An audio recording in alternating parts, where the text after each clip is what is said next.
الرحمن الرحيم مالك يوم الدين إياك نعبد وإياك نستعين اهدنا الصراط المستقيم صراط الذين أنعمت عليهم غير المغضوب عليهم ولا الضالين۔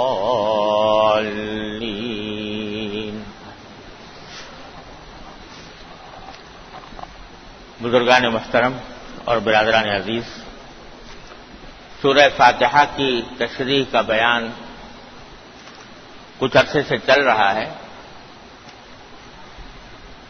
پہلی 3 آیتوں کا بیان الحمدللہ ہو چکا تھا، اور چوتھی آیت یعنی ایاک نعبد و ایاک نستعین،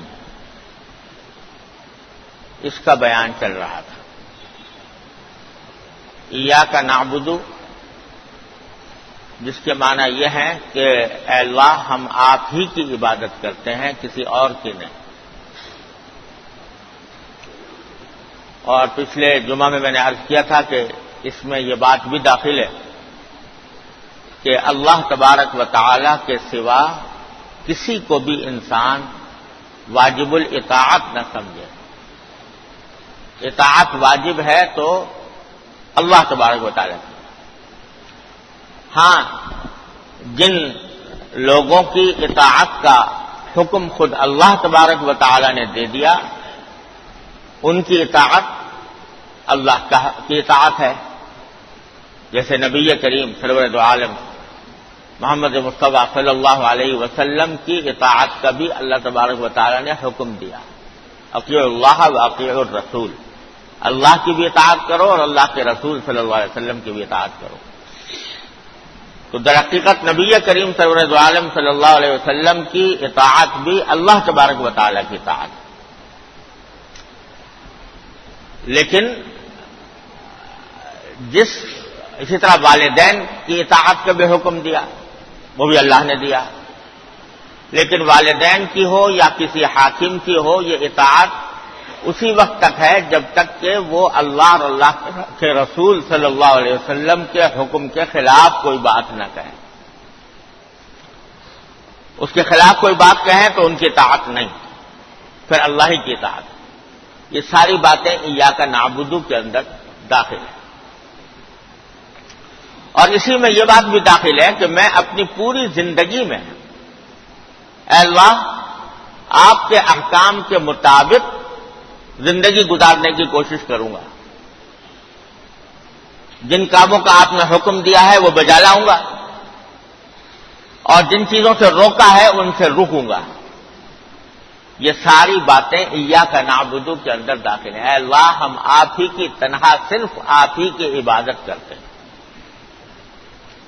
پھر اگلا جملہ جو اللہ تبارک و تعالی نے فرمایا وہ بڑا معنی خیز ہے اور ہمارے لیے بہت بڑا عظیم سبق ہے کہ ایاک نستعین، اے اللہ ہم آپ ہی سے مدد مانگتے ہیں۔ کیا معنی؟ کہ ہم نے کہتے کو تو کہہ دیا کہ اے اللہ ہم تیری ہی عبادت کریں گے، تیرے سوا کسی کی نہیں کریں گے، لیکن عملی زندگی میں اس کے اوپر کاربند ہونا ہمارے اپنے بس کا کام نہیں جب تک کہ آپ کی مدد شامل نہ ہو۔ ایاک نعبد و ایاک نستعین، اے اللہ ہم آپ ہی کی عبادت کرتے ہیں اور عبادت کرنے میں بھی آپ ہی کی مدد چاہتے ہیں کہ آپ اپنے فضل و کرم سے، اپنی رحمت سے ہمیں توفیق عطا فرمائیے، ہمیں استقامت عطا فرمائیے اور ہمیں اپنی عبادت کی توفیق دے دیجیے۔ تو یہاں اللہ تبارک و تعالی نے یہ دعا سکھا کر ہمیں اور آپ کو متوجہ اس طرف کیا ہے کہ جب کبھی تمہیں ہمارے احکام پر عمل کرنے میں کچھ دشواری محسوس ہو، کوئی مشکل پیش آئے، تو ہم سے رجوع کرو کہ اللہ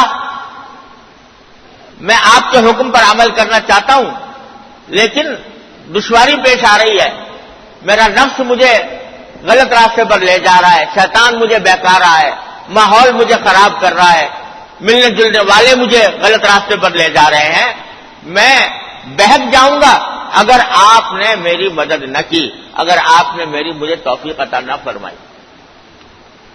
تو یہ ایک عظیم نسخہ ہے جو ایک دو لفظوں میں اللہ تبارک و تعالی نے عطا فرما دیا کہ ہر وقت ہم سے رجوع کرو، ہم سے اپنی لو لگاؤ، ہم سے مانگو، ہم سے مدد مانگو، ہم سے توفیق مانگو، ہم سے جو کچھ ہماری عبادت کے دائرے میں رہتے ہوئے تم کرنا چاہتے ہو وہ سب ہم سے مانگو۔ یہ ایک بہت بڑا عظیم سبق اللہ تبارک و تعالیٰ نے ہمیں آپ کو عطا فرما دیا۔ آج کی دنیا میں جب یہ کہا شریعت کی پابندی کرو، شریعت کے احکام پر چلو، واجبات اور فرائض بجا لاؤ، گناہوں سے بچو، اللہ تبارک و تعالیٰ نے جن چیزوں کو حرام قرار دیا ہے ان سے اجتناب کرو، تو کہنے والے یہ کہتے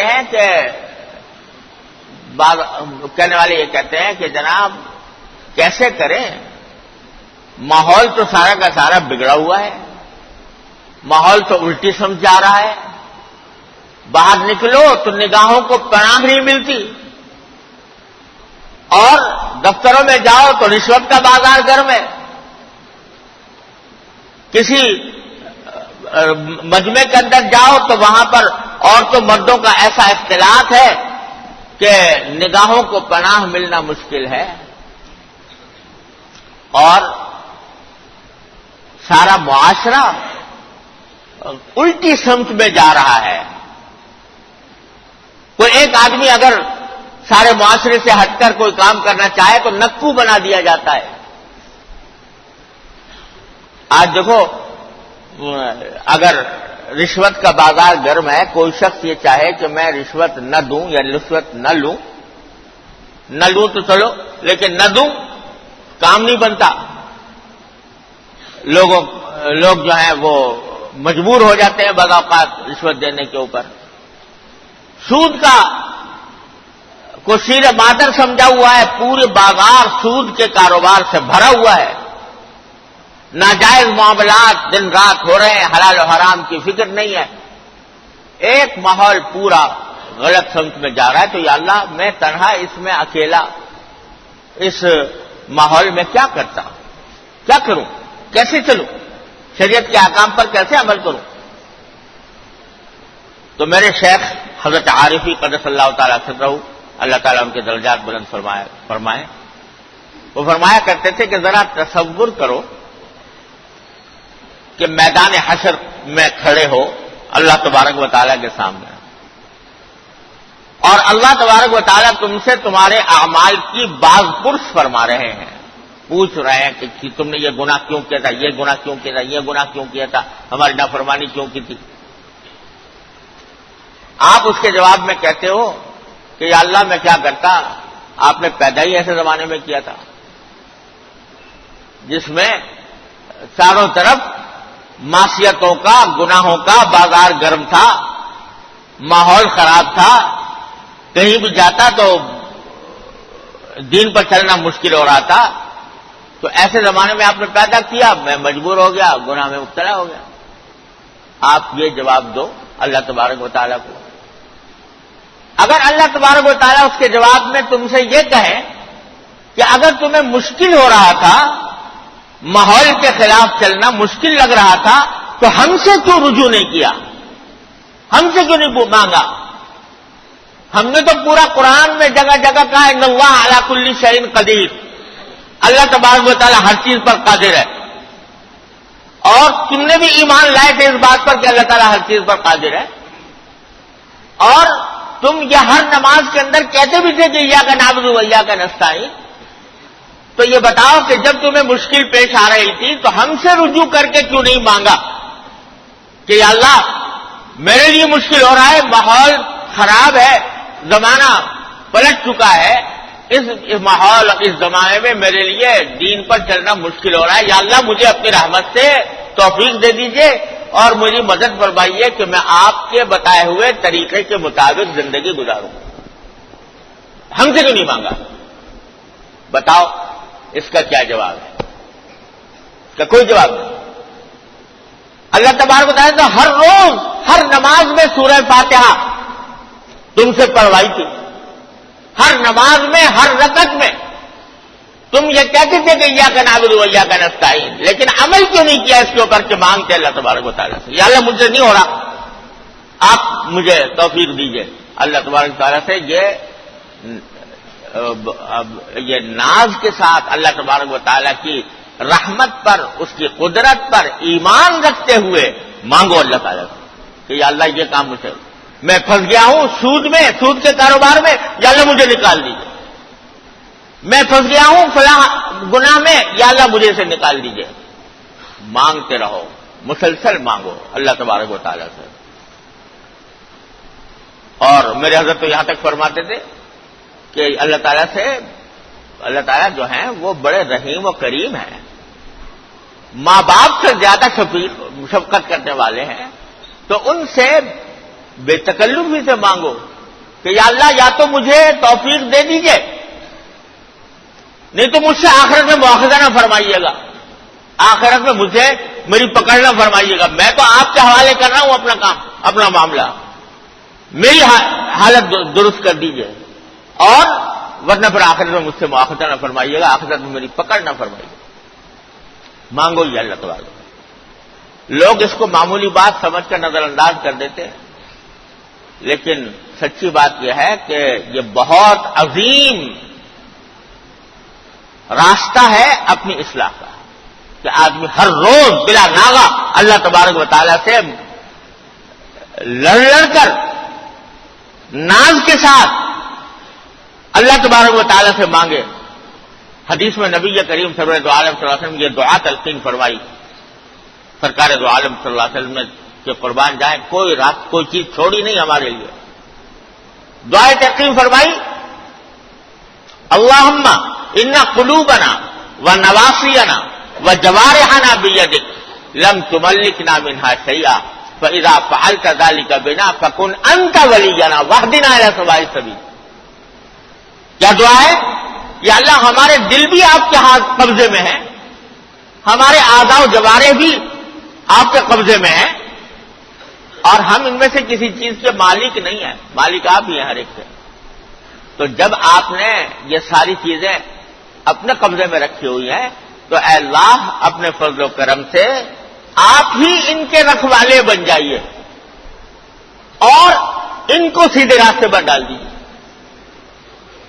یہ مانگو اللہ تبارک و تعالیٰ۔ اللہم، ایک اور دعا فرمائی آپ نے، اللہم انک سألتنا من انفسنا ما لا نملکہ الا بک فاعطنا منها ما یرضیک عنا۔ کہ اللہ آپ نے ہم سے وہ باتیں مانگی ہیں، یعنی ہم سے وہ مطالبے کیے ہیں جن پر ہم عمل آپ کی توفیق کے بغیر نہیں کر سکتے، لہذا ہمیں وہ دے دیجئے، وہ چیزیں دے دیجئے جو آپ کو راضی کرنے والی ہیں۔ جو شخص روز باقاعدہ اللہ تبارک و تعالیٰ سے یہ مانگتا ہو، اللہ تبارک، اور اپنی سی کوشش بھی کرے، صرف دعا کرنے کا معنی یہ نہیں ہوتے کہ آدمی دعا تو کر رہا ہے اور کوشش چھوڑ دے۔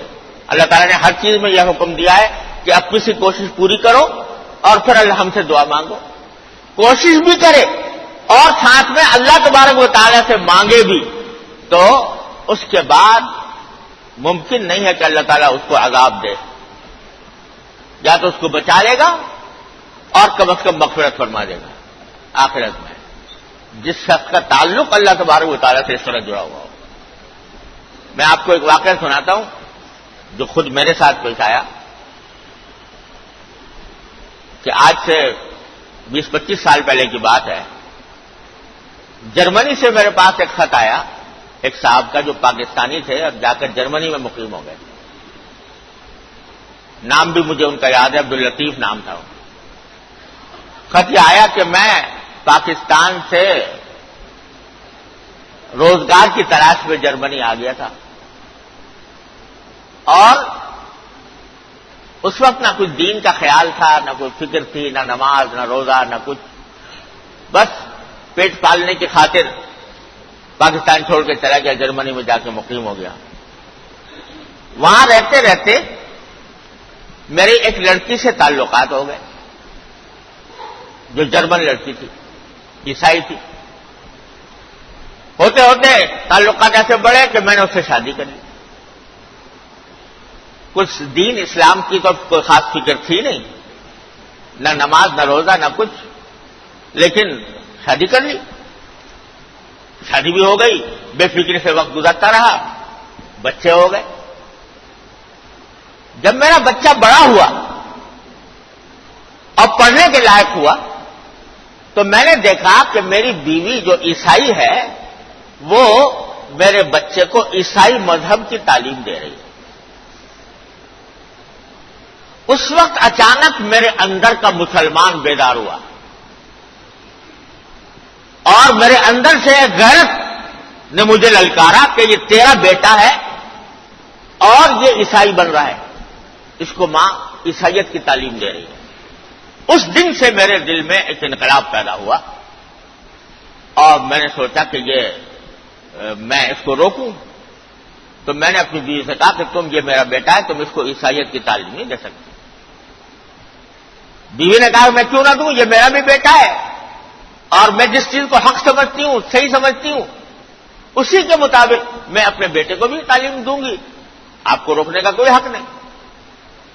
میں نے کہا کہ نہیں، تمہارا مذہب حق نہیں ہے، ہمارا مذہب حق ہے. اس نے کہا کیوں حق ہے بتاؤ. اب جب بات کرنی شروع کی تو وہ لکھتا ہے خط میں کہ بات کرنی شروع کی تو اس کو تو بہت معلومات تھیں اپنے مذہب کی، مجھے اپنے مذہب کی کچھ بھی معلومات نہیں تھی. نتیجہ یہ کہ جب بحث کرتا تو وہ جیت جاتی اور میرے پاس جواب نہ بن پڑتا. یہ سب کچھ ہوتا رہا. اس کشمکش کی وجہ سے میں کچھ تھوڑا سا نماز روزے کی طرف بھی متوجہ ہو گیا، لیکن جب بھی بحث کرتا ہوں تو میں اس کو قائل نہیں کر پاتا اور وہ میرے بچوں کو خراب کر رہی ہے، عیسائی بنا رہی. خدا کے لیے میری کچھ مدد کی. یہ میرے پاس خط آیا. میں نے اللہ تعالیٰ سے دعا کی کہ یا اللہ یہ بیچارہ اس مشکل میں مبتلا ہے، ایسی کوئی تدبیر میرے دل میں ڈال دیجئے کہ اس کا مسئلہ حل ہو جائے. پھر میں نے اس کو خط لکھا. میری ایک کتاب ہے عیسائیت کے بارے میں، عیسائیت کیا ہے کے نام سے اردو میں اور انگریزی میں واٹ از کرسچینٹی کے نام سے چھپی ہوئی ہے. تو میں نے اس کو خط میں لکھا کہ یہ آپ خود تو اس سے بحث کرنا چھوڑ دو، بحث سے کوئی فائدہ نہیں ہوتا، بالخصوص جبکہ آپ کو دین کا کچھ پتہ نہیں ہے. بحث کرنا بالکل چھوڑ دو. البتہ اس کو دو باتوں پر کسی طرح راضی کر لو. ایک یہ کہ میں کتاب بھیج رہا ہوں، اس کا یہ مطالعہ کریں، اور دوسری بات یہ ہے کہ اس کو یہ کہو کہ تم بھی اللہ پر ایمان رکھتی ہو، میں بھی اللہ پر ایمان رکھتا ہوں، تو دعا کیا کرو، روز رات کو بیٹھ کے دعا کرو کہ یا اللہ اگر عیسائی مذہب برحق ہے تو میں عیسائی مذہب پر قائم رہوں، اور اگر دین اسلام برحق ہے تو یا اللہ میرے دل میں اس کی سچائی میرے دل میں ڈال دیجئے، مجھے اس کی حقانیت کا قائل کر دیجئے. یہ دعا کیا کرے روز رات کو بیٹھ کر، اس پر اس کو آمادہ کر لو.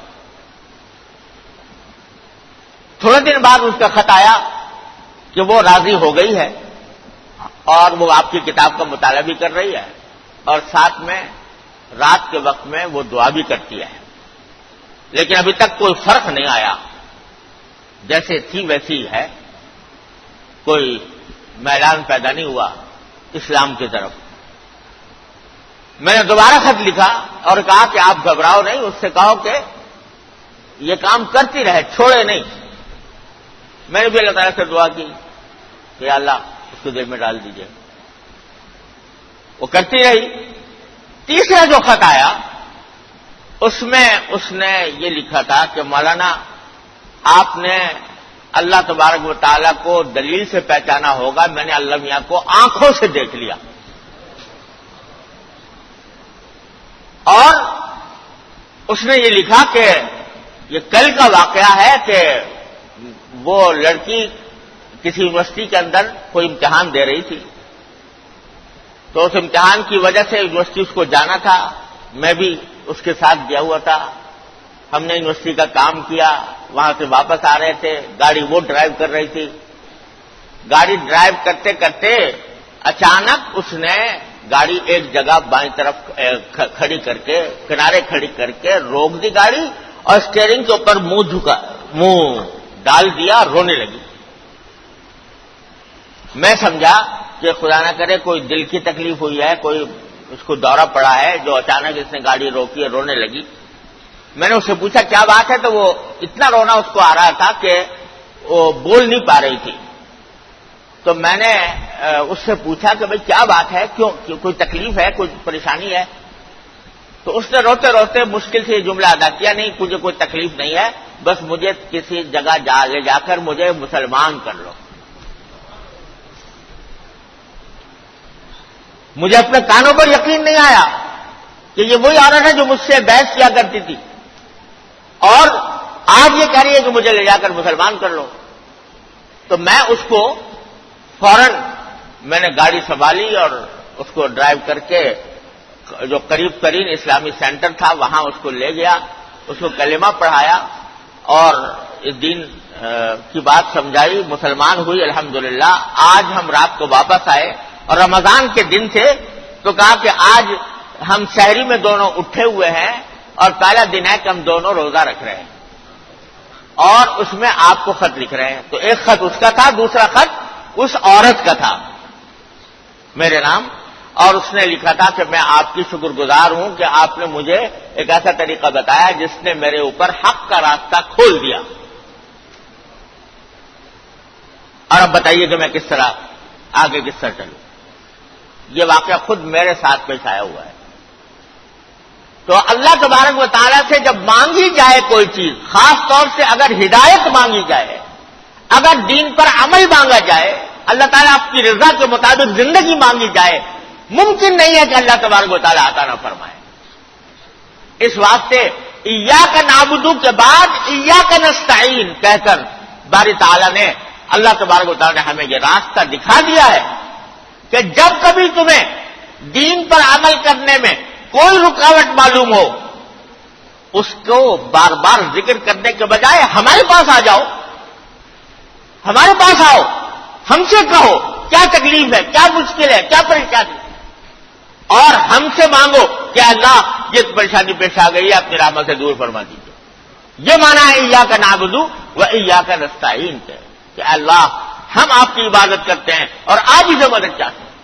کر کے تو دیکھو، آج ہو یہ رہا ہے پورے معاشرے میں کہ یہ بات تو ہر شخص کی زبان پر ہے کہ بھئی زمانہ خراب ہے، معاشرہ بگڑا ہوا ہے، ماحول کے اندر دین کو بچلنا مشکل ہے، لیکن بس یہ باتیں ہی باتیں ہیں۔ ان باتوں کے بعد کوئی کوشش اس راستے کے اوپر چلنے کی کوشش کچھ بھی نہیں۔ ہوا دہن پر بٹھایا ہوا ہے کہ دین پر چلنا مشکل ہے، اور اس ہوے کی وجہ سے ہاتھ پر ہاتھ رکھ کے بیٹھے ہیں۔ جس طرح معاشرہ بہاؤ پہ بہا کر لے جا رہا ہے اس پر بہہ رہے ہیں، نہ تو کوئی کوشش ہے، نہ اللہ تبارک و تعالیٰ سے رجوع کرنے کا کوئی اہتمام ہے کہ اس سے دعا مانگی جائے، اس سے توفیق مانگی جائے۔ راستہ یہی ہے کہ کوشش کرو اور کوشش کے ساتھ اللہ تبارک و تعالیٰ سے مانگو، پھر دیکھو کہ اللہ تبارک و تعالیٰ کس طرح مدد فرماتے ہیں، کس طرح توفیق عطا فرماتے ہیں۔ اللہ تبارک و تعالیٰ مجھے اور آپ کو سب کو اس پر عمل کرنے کی توفیق عطا فرمائے۔ وآخر دعوانا الحمدللہ۔